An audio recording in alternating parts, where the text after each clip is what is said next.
All right, boys and girls, we're over at the camp today. I hope you enjoyed the ride down the new driveway. We got to get our gravel put in there, but just got that cut in here.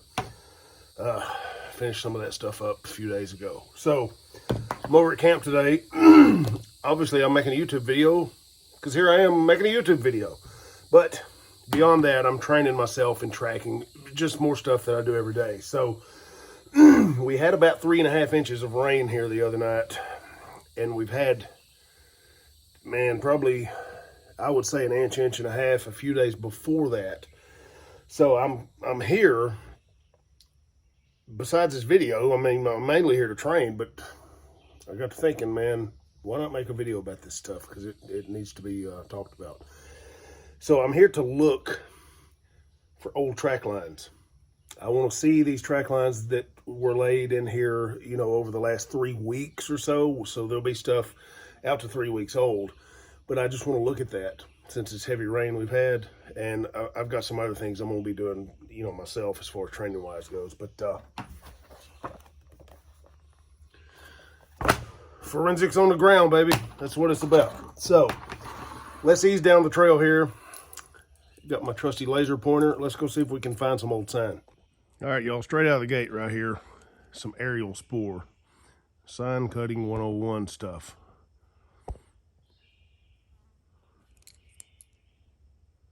That leaf growth pattern does not match the other things in the nature. So there's another one. It's hard to see on this camera. Right there.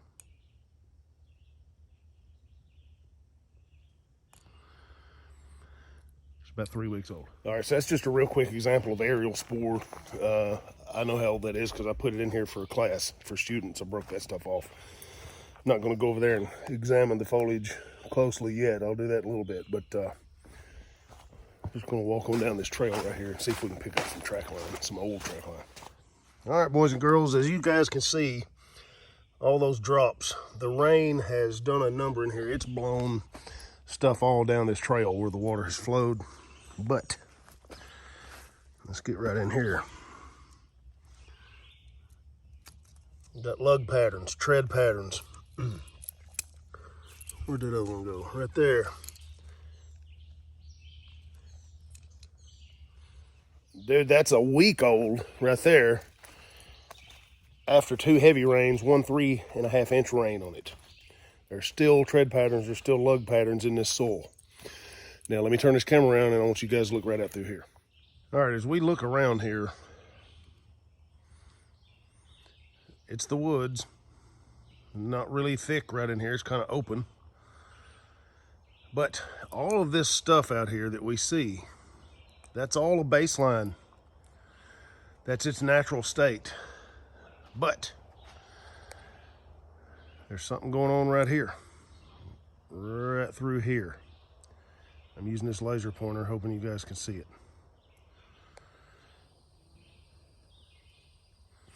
Rhythms and patterns going on right in here. Disturbance to the leaf litter.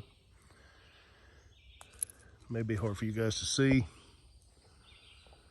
You can see those patterns right here. Just scanning from back here, probably not going to pick that up so well unless you know what to look for. But there it is. All right, y'all, that is a 3-week-old track line that has been rained on multiple times and is still here.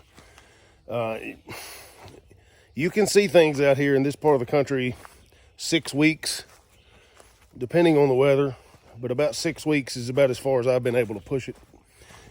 Somebody else may do more than that. Most people probably couldn't do anywhere close to that, but that's why we train. Always keep improving that. So that track line right there, I will leave in place. I got students coming in here from California and East Tennessee next week. By the time they get here, that'll be a 4.5 week old track line. So I'm just going to keep watching it. We'll watch the weather and see what happens. But what I'm going to do now, man, I thought I saw a Sasquatch. It's just a tree stump. What I'm going to do now is I'm going to do some sign cutting around this area, around this berm down in here, and see if I can pick up just at random where a student on a land navigation course came through last, let's see, what day was this? This was about a week and a half ago on a search and rescue training. on a land nav course, just crossing around the property. I'm gonna sign cut, and I'm gonna see if I can pick up sign of that after these rains. 3.5 inches, that ain't no joke. That's a lot of rain right here in one night. But I'm gonna cut it, man. I'm gonna see if I can pick it up.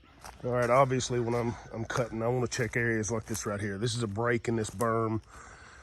This is also, I'm gonna tell you where all the water has flown, so it probably has wiped out most anything. But we'll walk down here and see if there's anything left. See if the person even came through here. I don't think they come right through this gap, but we'll take a look while we're here.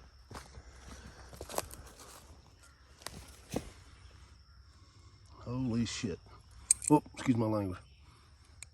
Right there. This water has flown through this thing like nobody's business, like crazy. Still got a partial footprint right here. I would have not thought that with all that rain right here in this area. Just goes to show you. Let's look around here a minute.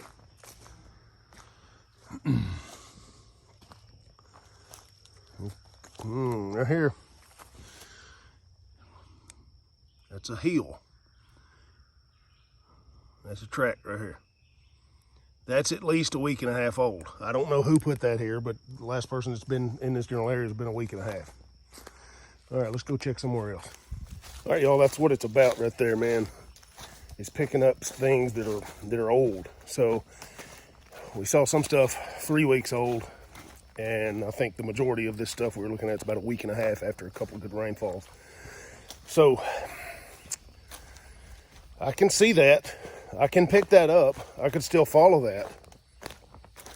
But the question and the purpose of this video is, what do you do if you can't see it? What do you do if you lose it? Or if the track line vanishes, vaporizes? How do you get it back? How do you recover it? Anybody can lose a trail, but if you have one print, you have a direction of travel. If you have a track, by default, you have them all, because there's always a trail. Because people don't teleport out of here. They have to make contact with this ground. So let's go talk about that on the dry erase board. All right, just real quick, let's take a look at these two tracks right here. In this one, the track is moving forward. In this one, it's a step to the rear. They're walking backwards. So what are some indicators of that? Right here, this little disc on the toe shows propulsion to the front, and we have a break in the outline of the toe and a small debris field coming off of that to indicate direction of travel. Nice crisp hill, nice outlines. And now we move over here to this one. Nice crisp toe pattern right here. There's no wave in there, no disking or dishing. And then we move back here to the hill. We have a break in this outline and a debris field to the rear. So walking forward, walking backwards. You can look at the motion in the floor of this track right here and see that the soils have been pushed to the front. Just like we showed right here, it's pushed to the rear. So that's going to tell you if they're walking backwards or not. Just something pretty cool to look at there. Now right here, what we've done is I've taken this clipboard and I've cut this track in half and pulled it away so I can look at the floor of this track from the side. See how much more pressure there is in the toe right here than there is back here in the heel.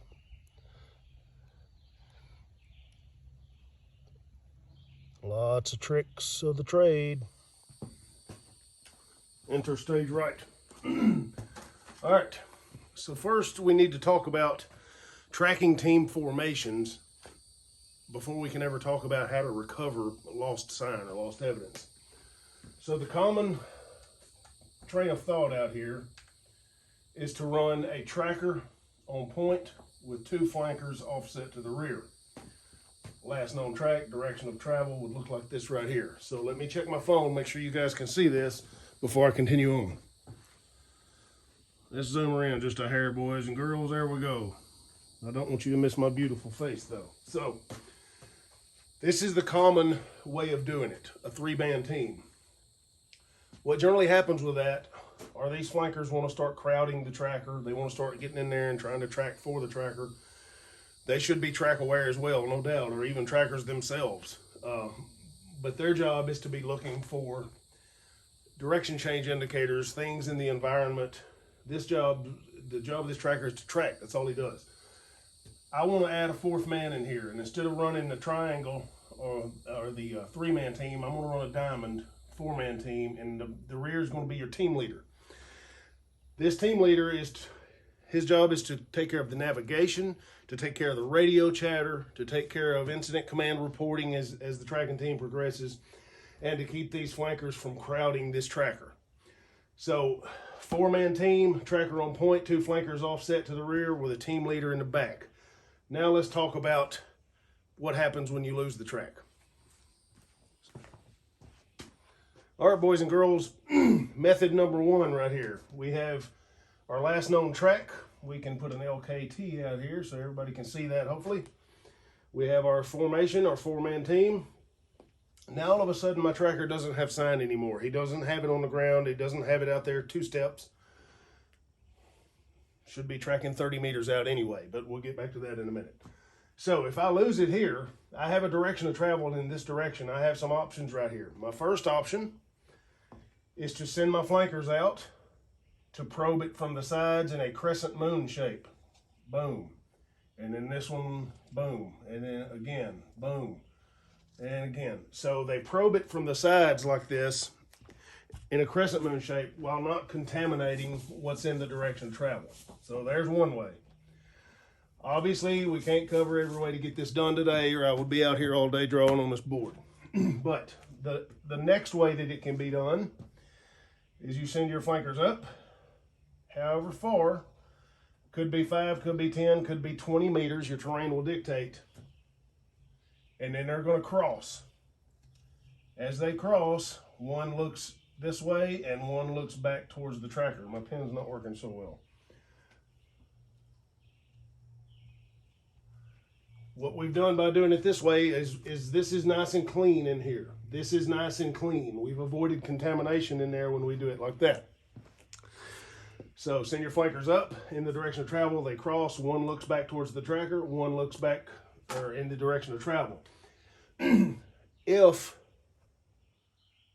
there's suspected sign here that, let's say, one of the flankers have picked up, then the tracker will pull off to the side just like the flanker went up and proceed on that flanker's track line to go verify that.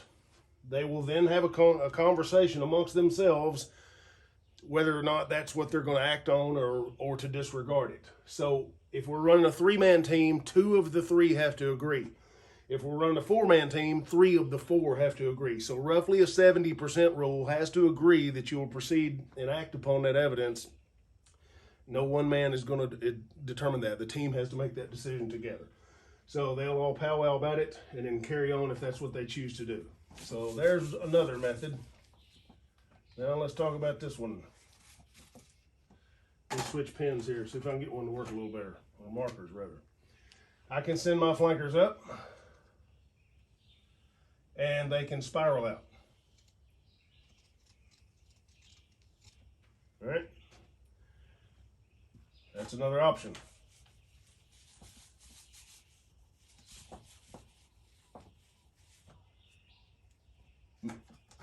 The tracker can also spiral out 3 meters, 5 meters, 7 meters, whatever the case may be, whatever your terrain will let you get away with. So your tracker can spiral out. All right, your tracker can also swing way out here and then come back to his original position and not really spiral. It is a spiral out, but it's a large circle is what he's doing, way outside of any contamination or the team. See if he can cut it, pick it up far ahead. But somebody's always got to keep this last known track marked. You're never going to, obviously, jump track. We don't jump track. So we're going to keep this and keep working this, but these are just some procedures that you can use to get it back.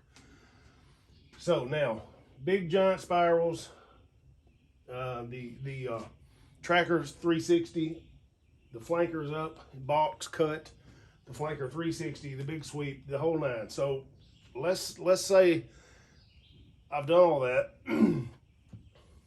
I don't have it. So What do you do then? I go way out here and I spiral in. I cut it coming in and try to pick it up that way. So we're not really going to talk about perimeters, but perimeters should be evolving and moving based upon the direction of travel that this team is pushing. Right? So spiral out, especially if you have a point last seen or a last known point, and you got all this contamination where people have walked around and they've been running their dogs and all. Get way out here, man, and spiral back in and cut it. Get away from that contamination. There's all kind of fun tricks you can do with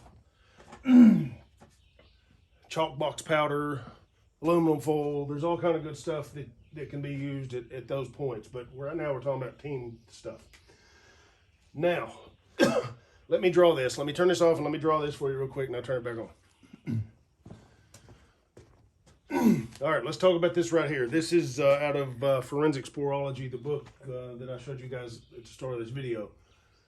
This is a mental model. It's the tracker's triangle is what it's known as. So imagine a triangle on the ground out in front of you. This is your last known track. This is your direction of travel. Trail's leading edge, obviously, is as far as you've progressed forward. And then we lose it for whatever reason. Or we don't see it, or there's no depression, or for whatever reason you're not seeing it. We're going to look immediately on the ground into what's known as our probable spoor area. Then off to the sides of that is what's known as our secondary spoor area. It should be in here, but if not, it's probably in there. Okay? Direction change indicators and all that stuff. We're not even talking about that with the walls of the tracks and the toe and all this good stuff. We're just talking about where it should be, where the next sign should be. So real quick, there's 63,360 inches in 1 mile. The average adult male, and we're talking way up in the 95 plus percentile of the population, according to the Americans' height and all this stuff, all these standards, they touch the ground roughly every 24 inches. Okay, obviously there could be some differences if somebody's like crazy tall or super short and things like that. The average adult male, 24 inches, there's going to be sign on the ground. Females, children, shorter people, 18 to 20 inches generally.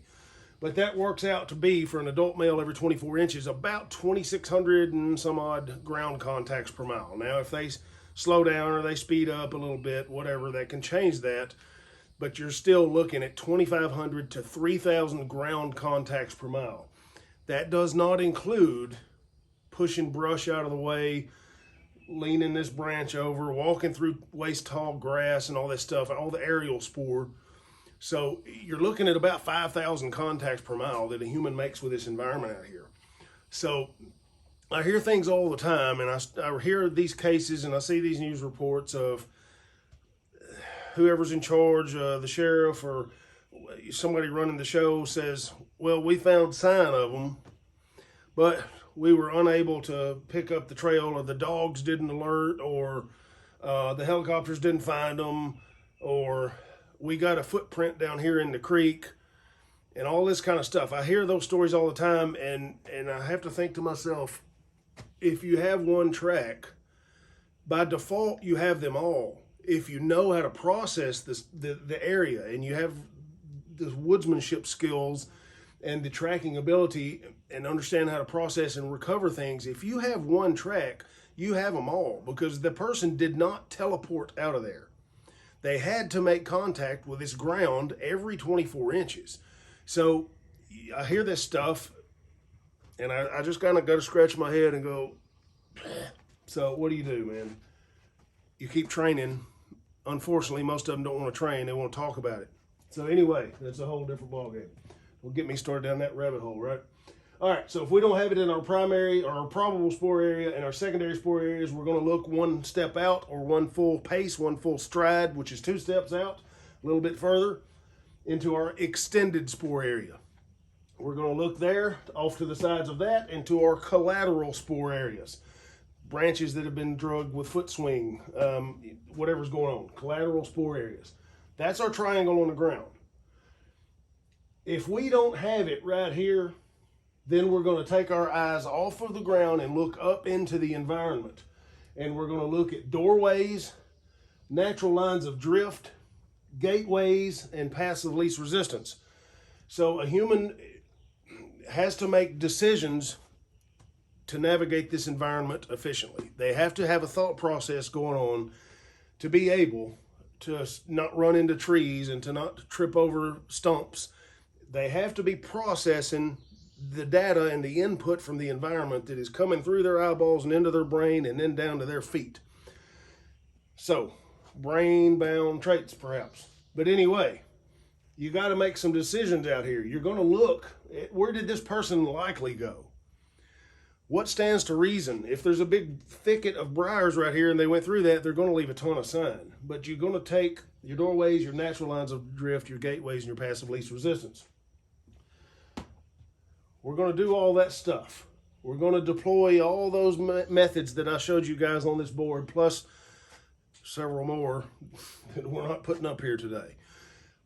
We're going to deploy all those tactics. We're going to cut the perimeter edges of our bounded segment. We're going to cut those for track, for sign. Not with the average Joe Blow deputy, but with a tracker. So we're going to deploy all these techniques and all these methods. And if we don't have it, after doing all that, we have no business tracking anybody.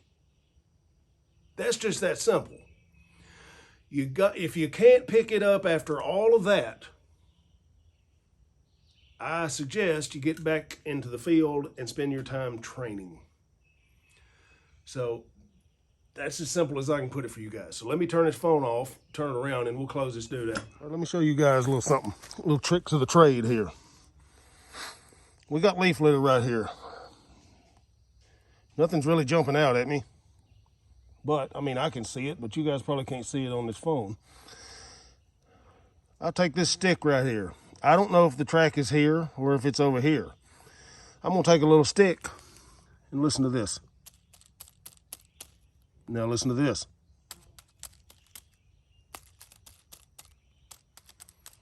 It's a different pitch.